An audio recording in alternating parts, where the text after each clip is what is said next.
हम लोग पढ़ रहे हैं चालक की धारिता एवं क्या संधारिता। यहाँ पे टॉपिक क्या दिया गया है, किसी दो चालकों को तार से जोड़ने पर उभयनिष्ठ विभव, स्थानांतरण आवेश तथा आर्ष ऊर्जा ज्ञात करना है।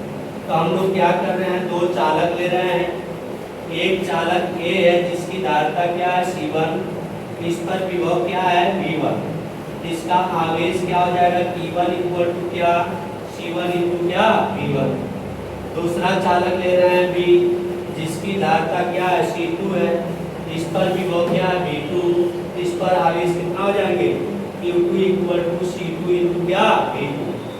अब देख रहे हैं यहाँ पर इस पर जो विभव है चालक A का विभव चालक B के विभव से क्या है अधिक है। अब इन दोनों चालकों को किसी एक तार द्वारा क्या किया जा रहा है, जोड़ दिया जाता है। जब इन दोनों चालकों को किसी तार द्वारा जोड़ा जाता है तो विभव का यह पर क्या होता है, उच्च विभव निम्न विभव की ओर क्या होती है प्रवाहित होती है। इनका प्रवाह जब तक होता है तब तक कि दोनों पर विभव क्या ना हो जाए, समान ना हो जाए।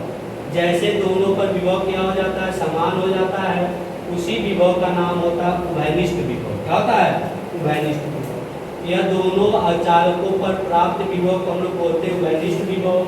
यह उभयनिष्ठ विभव जो होता है कुल आवेश बटे क्या होता है कुल धारिता। तो हम लोग देख रहे हैं कुल आवेश क्या हो जाएगा T1 प्लस Q2 हो जाएगा और कुल धारिता क्या हो जाएगा C1 प्लस क्या हो जाएगा C2 हो जाएगा। तो Q1 के जगह क्या लिख सकते हैं हम लोग C1 इंटू क्या V1। तो बताओ इस Q1 के जगह क्या लिखेंगे C1 इंटू क्या V1 प्लस Q2 की जगह क्या लिख सकते हैं C2 इंटू क्या V2 अपान C1 प्लस C2।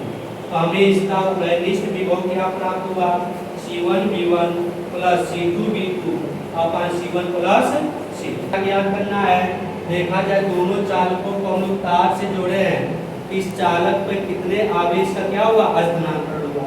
हम पहले ही मान चुके हैं पहले चालक का क्या है विभव अधिक है और दूसरे चालक का विभव क्या है कम है। यानी स्थानांतरण किधर से हो रहा है, चालक ए से किधर की ओर हो रहा है B की ओर हो रहा है।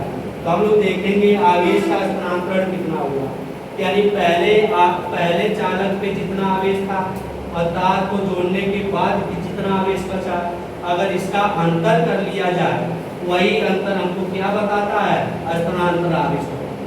क्या बताता है स्थानांतरण आवेश। तो स्थानांतरण आवेश बराबर क्या हो गया T1 माइनस क्या T1 डैश। तो बताओ T1 के जगह हम लोग क्या लिख सकते हैं C1 V1 minus T1 dash के जगह क्या लिखेंगे C1 इंटू क्या V क्या है उभयनिष्ठ विभव है। क्या है उभयनिष्ठ विभव है। अभी हमको उभयनिष्ठ विभव का व्यंजक प्राप्त हुआ है V बराबर क्या C1 V1 plus C2 V2 अपान C1 प्लस क्या C2। तो बता यही V के जगह हम लोग क्या रखते हैं यहाँ पर C1 V1 plus C2 V2 अपान C1 प्लस क्या C2। अब देखेंगे इसके बटे क्या है 1 है और इसका अपान क्या है C1 प्लस क्या है C2 है। इन दोनों का एलसीएम क्या हो जाएगा C1 प्लस क्या C2। इसका मल्टीप्लाई इसमें होगा तो C1 V1 bracket C1 plus क्या बचेगा C2 माइनस अब इसका मल्टीप्लाई इसके साथ होगा C1 V1 plus C2 V2 बचेगा नहीं। अब इसको हम लोग क्या करेंगे मल्टीप्लाई करेंगे। जब इसका इसमें मल्टीप्लाई होगा तो क्या होगा C1 स्क्वायर इंटू क्या हो जाएगा V1 क्या हो गया V1। अब इसका मल्टीप्लाई इसमें करेंगे C1 C2 इंटू क्या हो जाएगा V1 C1 C2 इंटू क्या हो गया V1 माइनस अब यह माइनस अंदर जाएगा तो सभी के साथ मल्टीप्लाई होगा। तो यह इसके साथ मल्टीप्लाई होगा तो C1 स्क्वायर इंटू V1 और इसके साथ मल्टीप्लाई होगा माइनस प्लस क्या हो जाएगा माइनस C1 C2 इंटू क्या हो जाएगा V2। तो देखो हमको ये प्राप्त हुआ कि नहीं। अब यह प्लस में और ये क्या है माइनस में, यह दोनों एक दूसरे को क्या कर देगा कैंसिल आउट कर देगा। तो यहाँ पे क्या प्राप्त हुआ हमको C1 C2 V1 और माइनस क्या बचेगा C1 C2 इंटू क्या V2। तो बताओ C1 C2 V1 minus C1 C2 into क्या V2 अपान C1 प्लस क्या C2। इसमें कॉमन क्या दिख रहा है C1 इंटू क्या C2।